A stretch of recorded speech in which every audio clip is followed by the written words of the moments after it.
evening. This is Jodi with Whisper. ASMR.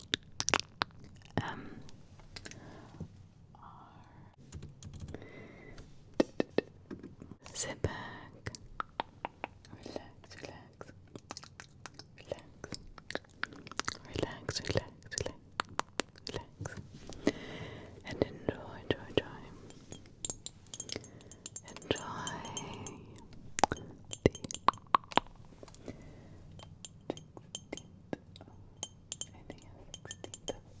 Spooktober.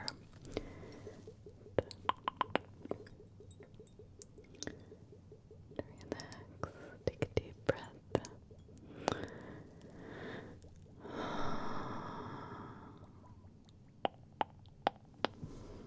Just relax. Everything is fine.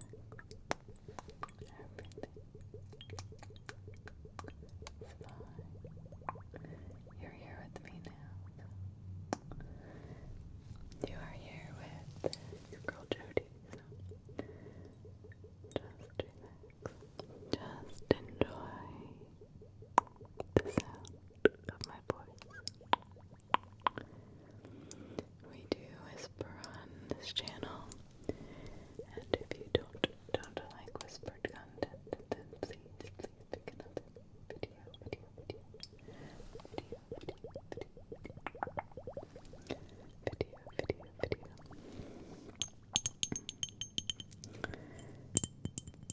Then, shall we?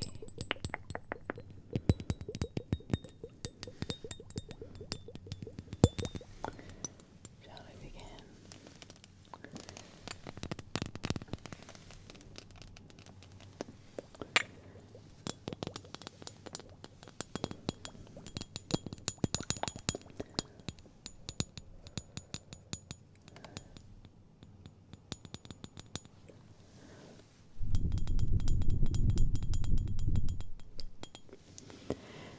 Arizona. For her birthday, I took my girl Katie to Arizona so we could stay with some friends of hers and spend a few weeks partying, getting crazy and stuff before heading back to school for the year. We drove in my dad's car. It is a really old Ford make and is pretty beat up. The road there was bumpy and long. Our relationship seemed at its strongest on the road. We were really in love. That was the first time I really realized that. I had truly never been in love before, if you want to know the truth. We were about halfway there when we realized we were going to run out of gas before the nearest petrol pump. Katie's head was out the window, sunglasses on, in the blistering heat outside. Nothing but the wild desert landscape to be seen in all directions. We became frantic. We hadn't seen another car on the road in almost an hour. What if we broke down here in the middle of the desert? With no food or water. With no one out there to find us, I sped up slightly, driven by these fears. It was then that we came across a gas station, smack bang in the middle of nowhere, in dry, empty nowhere. It was an old, worn-down servo. Long yellow grass blew in the breeze beneath it. Outside were two rusted pumps. At first we did not know if it was occupied. It seemed so lifeless. As we pulled up and saw the petrol stains in the dirt, we convinced ourselves otherwise. Katie started refilling the car and I went inside to pay and grab something to eat for the road. When I first went to the door, it jammed. This perturbed me, so I looked up at the sign to check and was reassured that the store was open. According to the torn sign,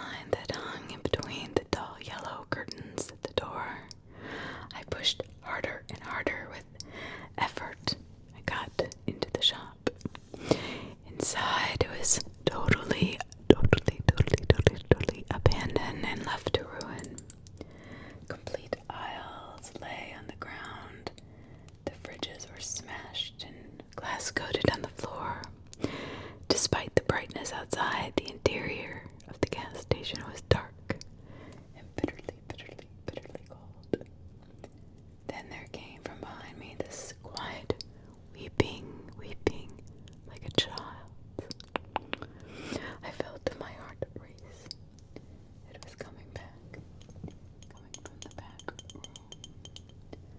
I stepped over the smashed glass and twisted metal remnants on the floor, over where the patches of grass had grown through. I ran my hand along the wall and felt the crisscross of ivy beneath my fingers. It is so overgrown.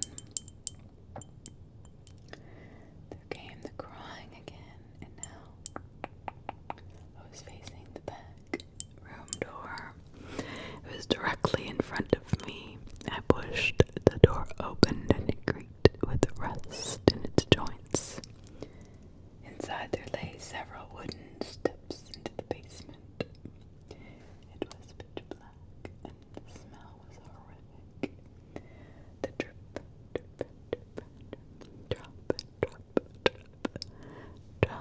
drop of water alerted me to the fact that the basement was flooded. The water was up to my knees. Again there came the crying and a small splash in the far corner of the basement. Hello, I called out. Is anyone there? I started approaching the corner. The smell was horrible and cold water eventually got to me. The sobbing was getting louder. I could have sworn I saw something move amongst the shadows.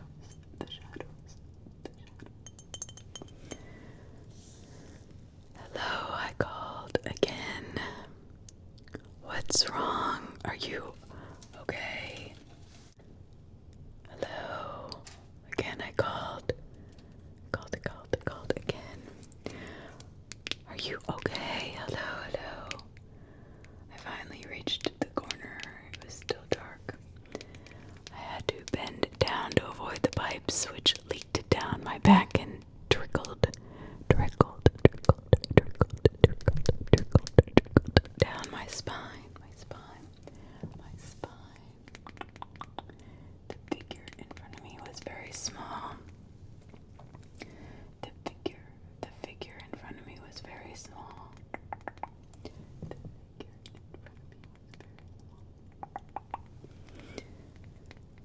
And black, hunched over, sobbing quietly, head in its hands. Why are you down here? I whispered. Then it stopped moving completely. It was totally still. All noise seemed to cease, but for the quiet dripping of a broken pipe somewhere behind it. I outstretched my arm to touch its tiny shoulder. But it then began to slowly turn in my direction to look me eye to eye. As its face swiveled around to look into mine, I remember screaming, swinging my head up in recoil, cracking it on the pipe above. The face was white as a sheet, pale like a hideous movie mask. The eyes and mouth were completely black holes, huge and widening, even as I looked at them. They were so huge they almost consumed its entire face.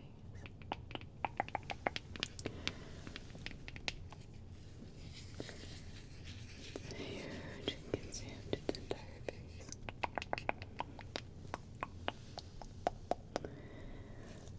As I desperately tried to escape, it splashed towards me at rapid speed, uncurling its long, thin fingers. It was wailing now, staring into me with its huge black eyes, and as I scrambled up the stairs with great difficulty, as I felt my legs begin to give way beneath me, it sprinted out of the water and up the stairs towards me. I slammed the door, flipped the lock, and tore out of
shone through the window. I convinced myself it was a trick of the eye, and I looked away. When I looked back, they were gone. Then a little while later, you came out. It was dusk by now. We had nowhere to stay. We had not traveled nearly as much as we hoped to that day, and the nearest motel meant going back past the gas station. So we just drove up from the roadside where we were, into the clearing a little way up where people camped sometimes. We had obviously come the night after a big party. There was broken glass everywhere. When we arrived, however, it was empty. After a while, I tried to assure her that we were okay. I calmed her down, put my arms around her, and we started to kiss. I moved to get closer to her when she suddenly screamed like hell itself. Oh my God, it's her, she screamed, fumbling to start up the engine.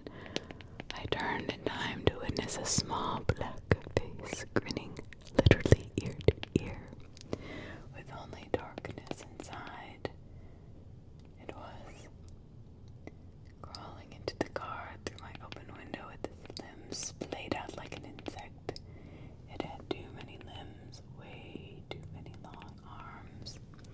The fingers feeling my face like an antenna. We sped off, back down onto the road. Back on the road, nothing seemed right. There were no stars. That's what I noticed first. I was too shaken to think much of it. But there were no clouds that could be blotting them out. See, there was just the vast night sky devoid of all light. Then a few minutes after we had been driving forward, still sweating and breathing heavy, we passed the gas station. My heart skipped a beat. The gas station was at least half an hour away in the opposite direction.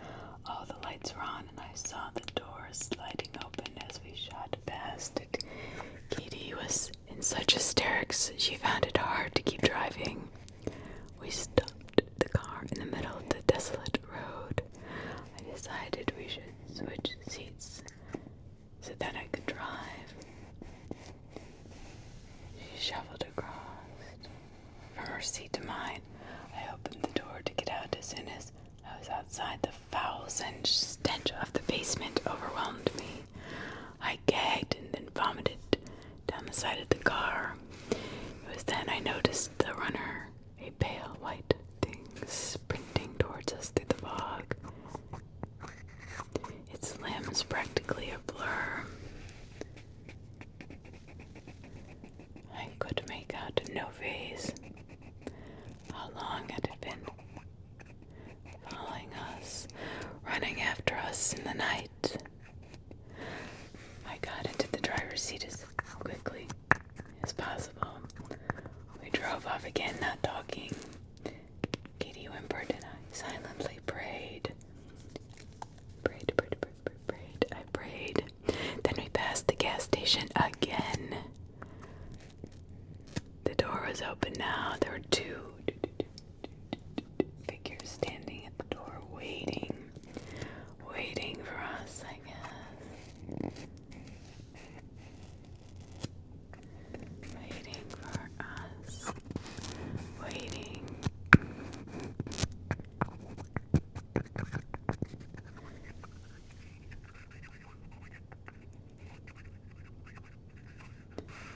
As we forced ourselves on, we both became aware of a soft, barely audible weeping in the back seat. Neither of us dared turn around. I ignored it. I whispered, "Just ignore it."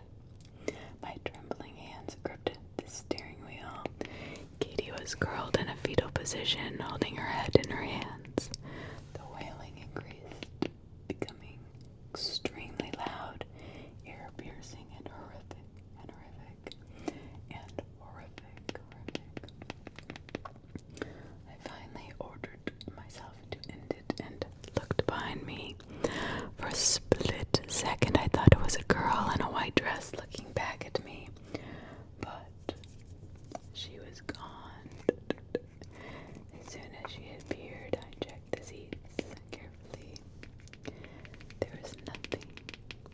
my tiredness and fear, I had completely lost track of the road.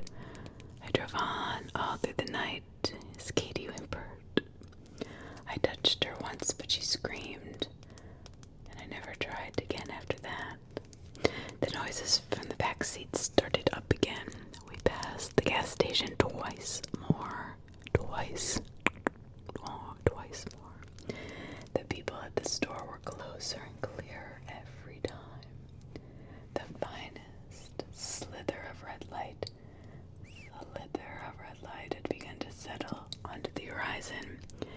It was still dark as hell, but at least I was able to see the road ahead of me now. Katie had been silent, face concealed under her hands for some time. I decided to check the time, so I turned on the radio.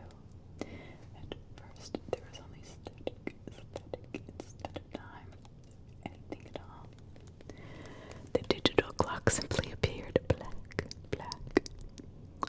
I fiddled with the dial, trying to change the station. In between the static, I found only one audible channel. It had a high-pitched buzz in the background. Writer's note: UVB-76 ? A man was muttering names and numbers under his breath. 29 Lucy, 30 Adam, 31 Katie. I switched back to static. I knew which name was next. It would have been mine. We got to Katie's friend's house. It was morning. It was overcast and everywhere had the smell of rain on it. Her friends were not home. Katie's friends lived way out in the country with no one else around for miles. The grass was climbing the walls outside. How long have they been out? As soon as we were inside, Katie started whimpering again. I realized that while she had been silent, she was biting on her lip. Blood was dripping down her chin, and the skin around her mouth was torn apart and chewed through. She grabbed the newspaper and some masking tape off the table and began blocking out the windows. After the night's events, I didn't know whether I would be insane to join her or stop her. I simply just watched. She covered the windows, jammed the door, and turned the lights off. For some time, it could have been minutes or hours, we sat silent in the dark. I offered to turn the television on. Katie said nothing, sitting blank and comatose. I turned the television on anyway. A grainy black and white image flickered to life. Before us, a white face with empty eyes and an impossibly huge smile flashed up. What? The smile growing wider and wider the longer we stared into it. There came the sound of weeping from the television or in the house. I couldn't tell. I turned off the TV. It's been 3 whole days now. I have not seen Katie all day. She spends her time in the closet crying. I once tore the door open and screamed at her. She screamed back, her face contorting into something grotesque and inhuman. I slammed it in her face. The phone rings often. A voice, my mother's, I believe, whispering under its breath. I can only catch snippets of what it says. Come back, you're always welcome back. Something in the background I hear. Quiet, chuckling. I hang up without saying a thing. Usually, the bathroom is shiny, white. I hear the shower running and I'll walk in to find nothing at all. Then when I'm in the bathroom, I hear the television flicker back on. It always goes to that face. In the background, there are muttering voices now. I've called the police twice. All I get is the whispering woman's voice. I called Katie's friends too, just as fruitlessly. There are knocks at the door a lot now. Through the newspaper on the other side of the window, I see their hands slam against the glass and slide down. They do this for hours on end sometimes. They press their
months ago, I began my classes at Chico State University.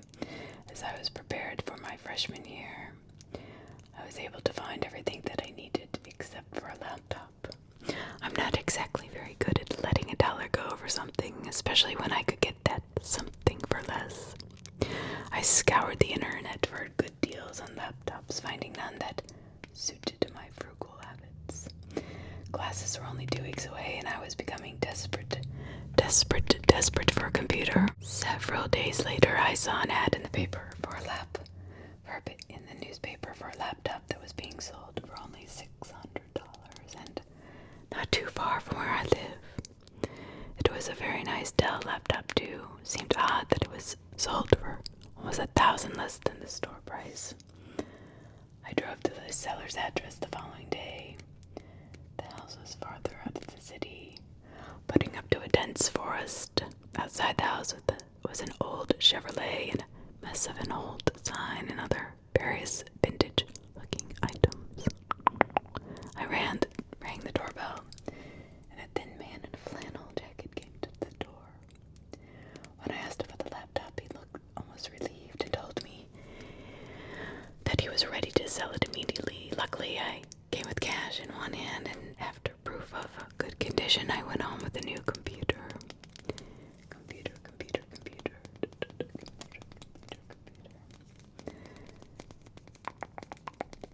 Excited to have my first self-bought laptop, I powered it up and began uploading my own programs and applications onto it. Upon searching the hard drive, I found a folder hidden away on it, which was odd because the man selling it told me that the memory was wiped clean and ready for a fresh start. The folder was titled 9/17/2010, presumably a date. I opened the folder, revealing 6 videos and 3 pictures. Curiosity. Yeah, it's a killer. It got the best of me, and I decided to watch the videos.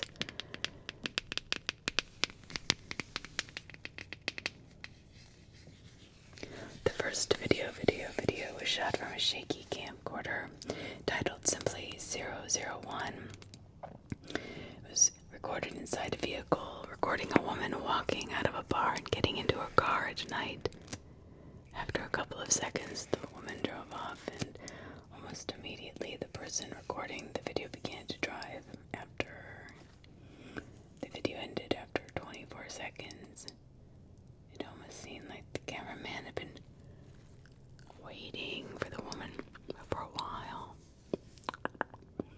Come to think about it, I wasn't too alarmed by this at the time, just unsettled a little, I guess. So of course, I opened the next file titled 002. I assumed that this was the next part of the first video. My assumption was right, as it began with the camera on top of the console, facing out of the windshield. It was raining now, leading me to believe that this was a short. Well, after the first video ended, I could barely make out the vehicle 2 cars ahead of this one was the same car that the woman at the bar left in. This went on for an unsettling 47 seconds before the camera cut out. I began to get a little nervous, fearing that this might take a turn for the worst. Oh no. But as if I was watching a television show and not about somebody's life, I decided to press on. I wasn't totally concerned yet, but I was starting to feel concerned. The third video, of course, titled 003. Yeah, this was the one that got me officially concerned. The clip began from the same shaky hands as the first clip. It was now pouring rain outside the car, and I could barely make out a figure in a fur coat with an umbrella walking to the front door of the house. I can only assume who this person was and what this house belonged to. The figure entered the house and closed the door. While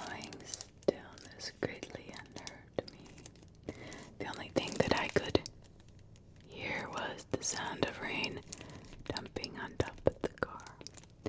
After roughly 2 minutes of this nerve-wracking nothingness, the lights inside of the house cut out. Another minute or so went by before the camera was placed onto the console again, and the sound of a person exiting the car broke the stillness. Another minute or so went by before the camera was placed, and the exiting stillness broke the silence.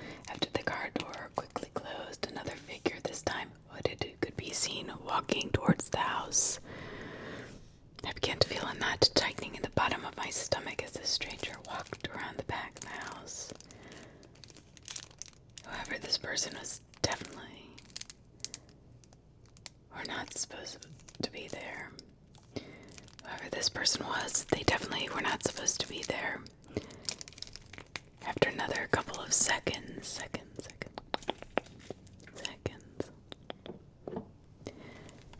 another couple of seconds, the lights to the house cut out. It was pitch black. Only the rain alerted me that the camera was still rolling. The video ended after about 9 minutes of rain and darkness. I was now pretty sure that this was not an innocent little project or anything of that nature, and I began to feel stupid for not checking this laptop seller's credibility. Was this person stalking the woman, the same person that I met with earlier? Throughout the whole experience, I had a dormant thought at the back of my head to call the police, but I wasn't ready just yet. Reluctantly now I began to forward the video 004. It was dark again, but the rain had stopped and I was left with only silence.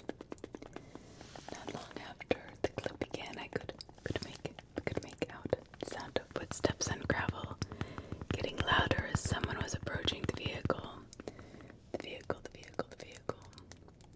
The door opened, and the dome light turned on, and I could tell that the camera was now on the floor of the car, pointing upwards towards the roof. I heard some fumbling in the background, and suddenly a thump sounded from the back of the truck.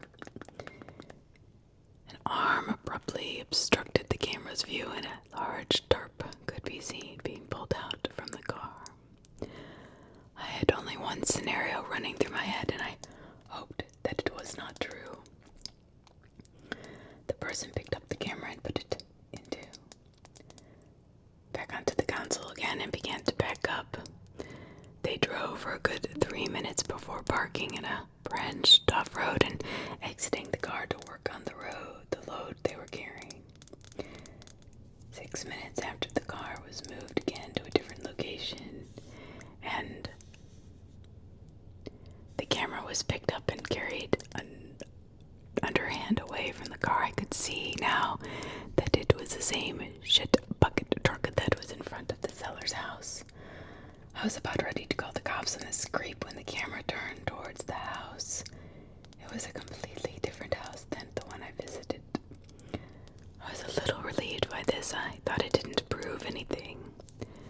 As the fourth video came to an end, I was wondering whether or not I was prepared to see what came next. I could only hope that this was a prank, or at least a happy ending. But 005 began inside the house. It was extremely dark. The only thing I could make out was a figure that would occasionally walk in front of the camera. It was also quiet for the first few moments, minus the occasional barking of a dog outside. Eventually a small sound started to appear. The small sound soon escalated to a loud, muffled scream. Shaking and struggling sounds became more apparent as time went on, as well as crying. A light abruptly came on, and the camera was lifted and panned to the center of the room, and panned to the center, revealing a beaten and bloodied woman tied to a chair. For what I could make out, this was in fact the woman from the bar. The camera zoomed in on her face for what seemed like an eternity before stopping. I could not believe that this was happening. The original hope that this was a movie or something like that had long since diminished.